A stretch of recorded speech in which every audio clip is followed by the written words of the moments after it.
Ég var 18 mánaða þegar hún var kjörin. Pabbi var vélstjóri á skipi og mamma var að vinna á bæjarfógetunum í Keflavík. Þau ákváðu sem sagt og fannst þetta stórt moment í sögunni og eiga þarna litla dóttur að þau ákváðu að senda henni heillaóska skeyti í okkar nafni sem að hún síðan svaraði. Hér er svona bók. Þau límdu þetta inn í fyrstu bók barnsins. Hér er sem sagt frá bréfsefni forseta. Bestu þakkir fyrir árnaðar óskir í tilefni kjöri mínu sem forseti Íslands og svo undirritað Vigdís Finnbogadóttir.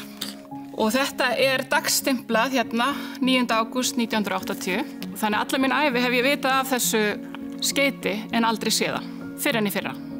Þegar opnaði sýning Vigdísi í loftskeytastöðinni og var þar með móður minni að skoða sýninguna.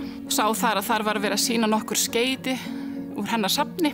Eitt var frá Laxness, eitt var frá föngum á Litlahrauni og þar var svo skeyti frá okkur.